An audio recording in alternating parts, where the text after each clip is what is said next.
Hello and welcome once again to yet another discussion on drugs acting on blood. In the previous classes, we discussed about hemostasis and antiplatelet agents. In that class only, I told you there are different classes of drugs that can be used in the treatment of thrombotic disorders like antiplatelet agents, fibrinolytic drugs, and anticoagulants. Today we will be discussing about fibrinolytics. So what are fibrinolytics? As the name suggests, it is breaking. These are the drugs or the agents that breaks fibrin or fibrin. So how a drug can act as a fibrinolytic agent? We know that fibrinogen fibrinogen is converted into fibrin. Okay, how it is converted? By the help of factor factor 2a, that is thrombin. With the help of thrombin which is synthesized by the activation of this coagulation cascade through which thrombin is synthesized, and this thrombin acts on fibrinogen and converts into fibrin. And what is the function of fibrin? Fibrin provides a mesh-like network around a clot, that is a primary hemostatic plug is stabilized by fibrin. So it acts like a thread and it ties down the primary hemostatic plug, leading to secondary hemostatic plug. This we discussed. So as we have studied remodeling in bone, likewise there occurs remodeling in clots also. How and why? Because suppose there is no check mechanism to inhibit the growth of a clot, then there will be a disseminated intravascular coagulation. So to check that, body has some defensive mechanism. So what is that? Usually this fibrin, after the wound heals, is dissolved by some enzyme. The name of that enzyme is plasmin. Plasmin is that enzyme that dissolves or degrades fibrin. Okay, and plasmin is derived from plasminogen. So how plasminogen gets converted into plasmin? So there are different ways, at least two ways by which plasminogen can get converted into plasmin, and this plasmin degrades this fibrin, okay, leading to fibrinolysis. So how can plasminogen get converted into plasmin? There are two ways. One is due to the release of endogenous converter of plasminogen to plasmin or activator of plasminogen to plasmin, that the name of that is TPA, tissue plasminogen activator. This is the endogenously released enzyme that converts plasminogen to plasmin. Is there any other way? Yeah, definitely there is another way. There are certain bacteria, streptococcal and beta hemolytic streptococci, that releases hemolysins. Those hemolysins can convert plasminogen into plasmin. So the fibrinolytic drugs will mainly involve these pathways to activate plasminogen into plasmin. So let us see what are those. So before going into this further, let us discuss what is fibrinolysis. I have already told you that plasminogen under the influence of tissue plasminogen activator gets converted into plasmin. Now the role of this plasmin is to lyse the fibrin. Okay. Now few more words about this. See, tissue plasminogen is being released from the vascular endothelial cells. Whenever there is injury to vascular endothelial cells, there is release of tissue plasminogen activator. And in the presence of fibrin, the activity of tissue plasminogen increases by 100 folds. Okay, under normal circumstances, this activity is not that activity of tissue plasminogen activator is not that much, so plasminogen is not being converted into plasmin. But in case of fibrin, whenever there is fibrin is that when there is secondary, whenever there is formation of secondary hemostatic plug, there is presence of fibrin. So in presence of fibrin, the activity of tissue plasminogen activator increases by 100-fold, thereby leading to conversion of plasminogen into plasmin. So why we cannot use directly this tissue plasminogen activator and we can treat thrombotic disorders? Why? Because body has certain inactivators of tissue plasminogen activator. So there are some inactivators. If they are released, they will inactivate the activity of TPA. So what are those? One is PI1 and PI2. PAI. P stands for plasminogen activator inhibitor. So full form of PI is plasminogen activator inhibitor 1 and plasminogen activator inhibitor 2. So they will inhibit the activity of tissue plasminogen activator. And also body has some anti-plasmins which are circulating in plasma like alpha 2 AP. AP stands for anti-plasmin. So they will inhibit the activity of plasmin. So under these influences, we cannot use, due to these inhibitory factors, we cannot use endogenous TPA as a therapeutic agent. So this is overall about fibrinolysis. So let us classify the drugs, or the drugs, those are called as thrombolytics. Thrombolytics are also called as fibrinolytics. Obviously they will lyse the fibrin, so they are also called as fibrinolytics. So common mechanism for all of these are, they will activate plasminogen to form plasmin. Ultimately we require plasmin for their action. So the agents, the name of those agents are streptokinase, urokinase. Just remember this plase, alteplase, reteplase and tinecteplase. They belong to tissue plasminogen activator, recombinant form of tissue plasminogen activators. So the common mechanism will be, there will be conversion of plasminogen to plasmin, and there will be lysis of both unwanted thrombus and beneficial hemostatic plug. So what do we mean by this? This is the therapeutic effect. This we want. The thrombus we should dissolve by giving these thrombolytic agents, but the specificity is not that much, due to which the beneficial hemostatic plug is also dissolved, due to which there can be bleeding. So specificity is not that much. We will see regarding the different specificities of the agents, but overall there can be adverse effect, and the most common adverse effect will be bleeding. So what are the different uses of thrombolytic agents? So in thrombotic disorders, antiplatelet agents were used for the prevention of thrombotic disorders, but once the thrombus has been formed, we have to dissolve that. We have to dissolve that, and the primary mechanism is by giving thrombolytic agents. So in case of acute myocardial infarction, we can use thrombolytic agents. One of these we can use, and it will restore the coronary artery patency. But nowadays usually we go for PCI, the treatment of acute myocardial infarction. That is a reperfusion strategy which we adopt is mainly percutaneous intervention.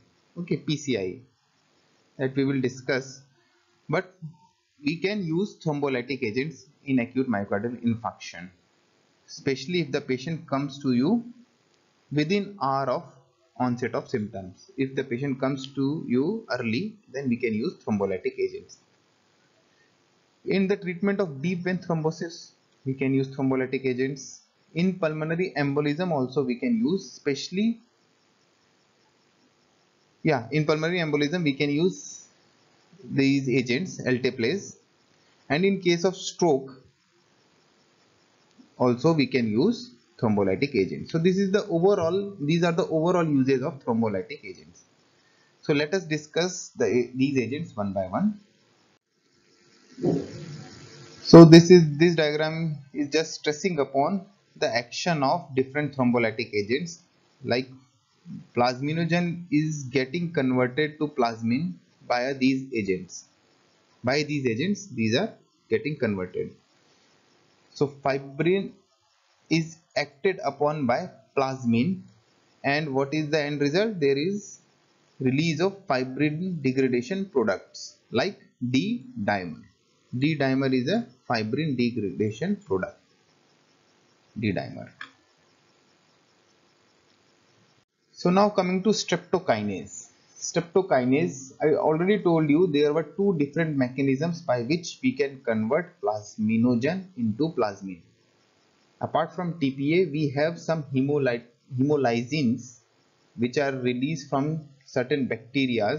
Those are beta hemolytic streptococci that can activate plasminogen to plasmin. So as it is derived from the bacteria, so it has some antigenic property, so due to which there can be hypersensitivity reaction or allergic reactions. So what is the mechanism of action of streptokinase? Streptokinase binds with plasminogen. So it forms a complex, streptokinase forms a complex with plasminogen, and this complex, the complex of streptokinase plus plasminogen, will activate the plasminogen to form plasmin. So the formation of complex is important. Streptokinase by itself cannot activate, so it has to form complex with plasminogen. So this is important, but there is no specificity.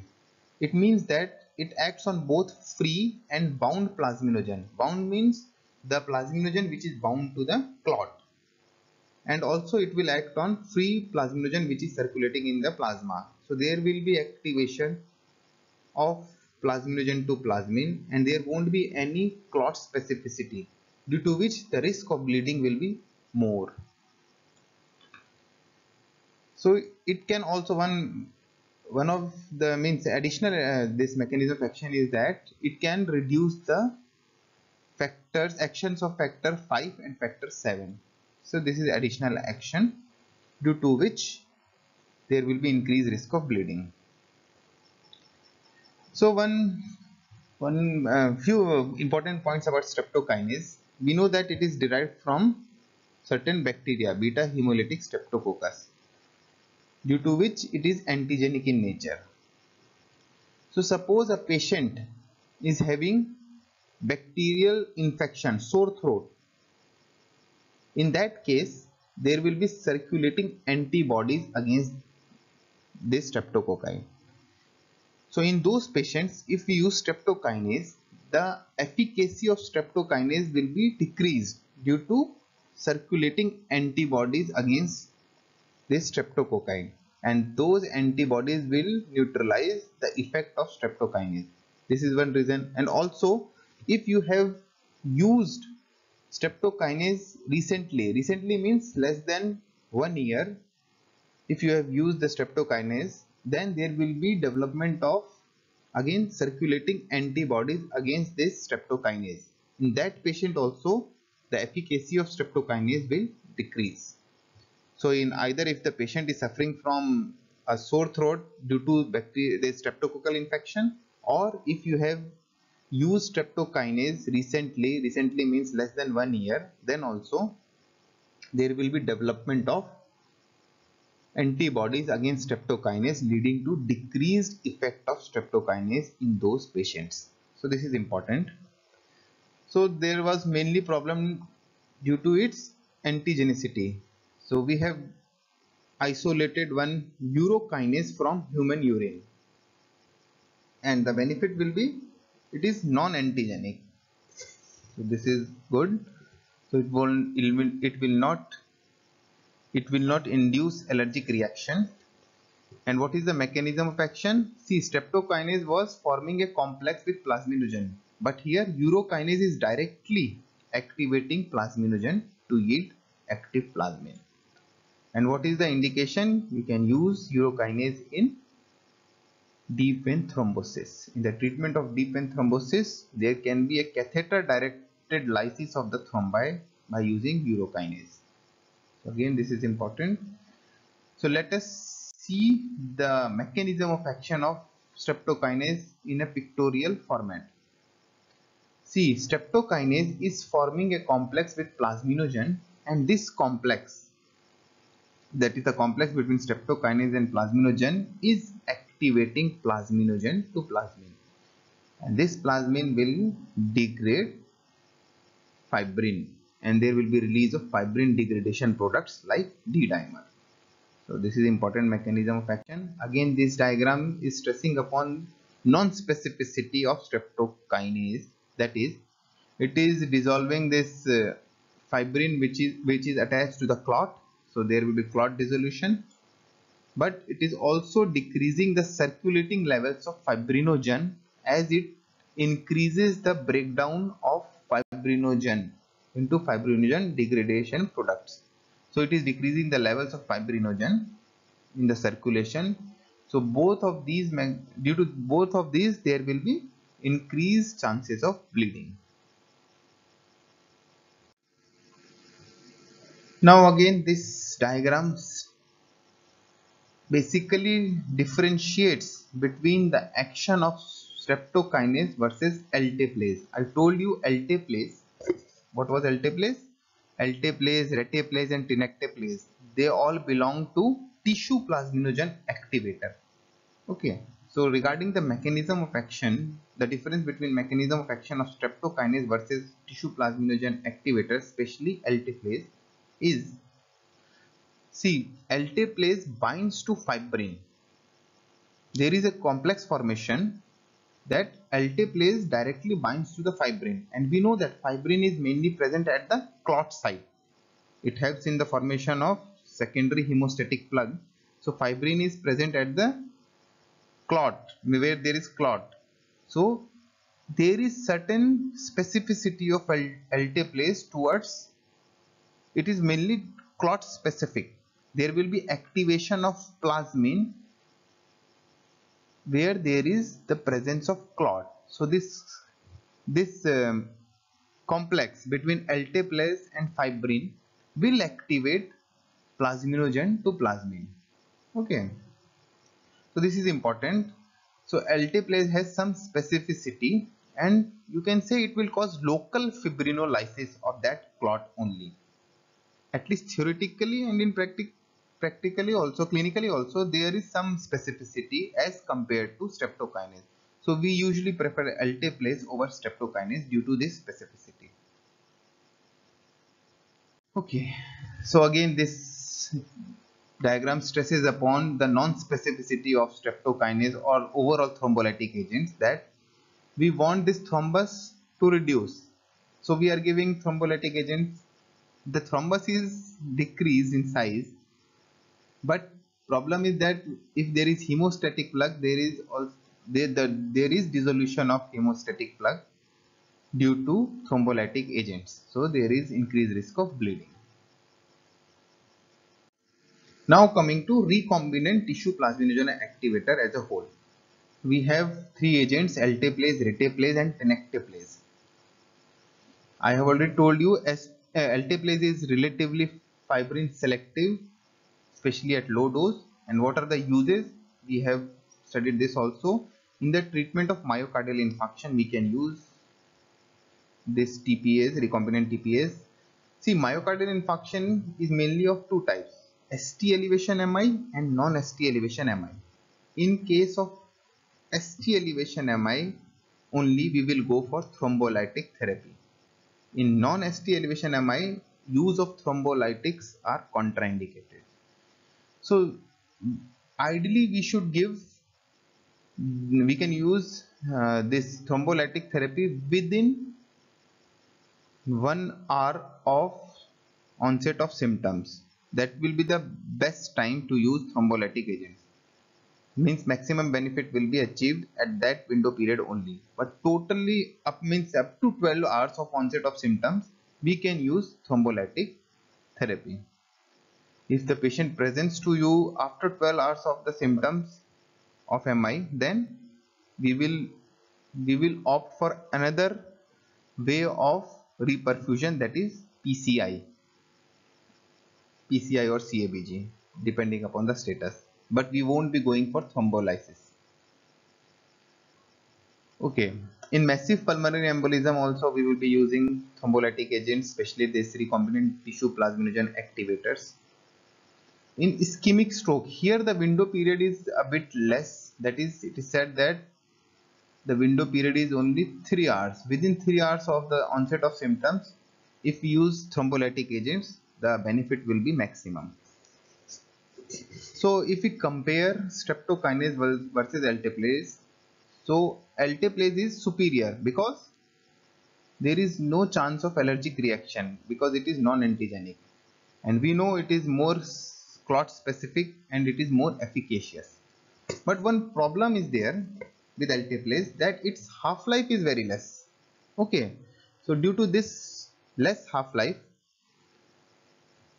there can be chances of formation of microthrombi. So what we do, we combine alteplase with heparin, anticoagulant. Okay, an intravenous anticoagulant or parenteral anticoagulant, that is heparin. We combine this alteplase with heparin. So we have a longer acting fibrinolytics, that is tissue plasminogen activators, like reteplase and tenecteplase. In fact, tenecteplase has the longest half-life. In TPS, it has the longest half-life. So they can be given via bolus fibrinolytics. At one go we can give this because tenecteplase especially has longest half-life. Why tenecteplase has longer half-life? Because it is not activated by one endogenous activator, that is, it is not activated by PAI1. Sorry, it is not inactivated by PAI1. We know that PAI is an endogenous inhibitor of TPA. So tenecteplase, being a recombinant TPA, has advantage that it is not inhibited by PAI1. So this is important, due to which its half-life increases. Okay. So this diagram shows about different parameters if we compare all these thrombolytics. So antigenicity will be maximum obviously with streptokinase because it is derived from bacteria, that is beta hemolytic streptococci. So antigenicity will be maximum in streptokinase, while specificity will be maximum in alteplase. It will be maximum, although we are seeing here more or less equal specificity, fibrin specificity, that is clot specificity between alteplase and urokinase. But if we have to choose one, alteplase will have maximum specificity towards clot dissolution. And half-life wise, the maximum half-life among all these will be for streptokinase. And streptokinase is the cheapest among all. So cost effective wise, streptokinase is the best. But safety wise and clot specificity wise, alteplase is the best. Now there are certain contraindications. There are absolute contraindications and relative contraindications to thrombolytic therapy. But we should remember mainly the absolute contraindications. And what are those? So if there is any history of hemorrhagic stroke at any time, we know that stroke is of two types, hemorrhagic and ischemic. So if there is a history of hemorrhagic stroke at any time, so this is the absolute contraindication to thrombolytic therapy. And if there is a history of ischemic stroke within 3 months, if there is history of ischemic stroke within 3 months, then also we cannot use thrombolytic therapy. Previously it was 1 year, now it has been reduced to 3 months. Okay. If there is severe hypertension, that is systolic blood pressure more than 180 and diastolic blood pressure more than 110 mmHg, there also we cannot use thrombolytic therapy. If there is suspicion of aortic dissection, suppose the patient complains of interscapular pain and like that, so there also we should not use thrombolytic therapy. If there is evidence of active internal bleeding, there also we should not use thrombolytic agents. Now coming to the opposite of bleeding. Now we want to stop bleeding. Those drugs, whatever we discussed till now, were increasing the chance of bleeding. But now we will be discussing certain drugs that will be used to treat bleeding. And what will be the primary mechanism of action? Just opposite of thrombolytics. That is, they will block the conversion of plasminogen to plasmin. Okay, this is important. And what are the agents? ACA, or also called as EACA, epsilon aminocaproic acid, and tranexamic acid, they belong to the drugs that will inhibit the conversion of plasminogen to plasmin. Especially this tranexamic acid is more commonly used than ACA, and mechanism of action wise we know that they will block the conversion of plasminogen to plasmin. So what can be the use of these? Suppose you have given overdoses of fibrinolytic drugs. There also you can reverse the action of fibrinolytics by giving tranexamic acid. Okay. Suppose there is a massive surgery and there is a major surgery and there is massive bleeding. There also you can use tranexamic acid. In menorrhagia, certain menorrhagia, there also we can use tranexamic acid. So these are the conditions where we can use tranexamic acid. Tranexamic acid is more potent as compared to aminocaproic acid, so we are preferring tranexamic acid over aminocaproic acid. One more drug I want to mention here, protamine sulfate. This we have already studied when we were discussing chemical antagonism, different types of antagonism. Protamine sulfate is derived from fish sperm, so it will be rich in basic amino acid, that is arginine. And this arginine, due to this basic in nature, it will have chemical antagonism with heparin. So in case of heparin overdose, you can use protamine sulfate. Heparin is the strongest organic acid and this is basic in nature, so there will be chemical antagonism, and protamine sulfate will try to neutralize heparin through this chemical antagonism. So this should be clear. Now blood coagulation and rest of the topics we will be discussing in next class, when I will be discussing anticoagulants. That will be the final class of the drugs acting on blood.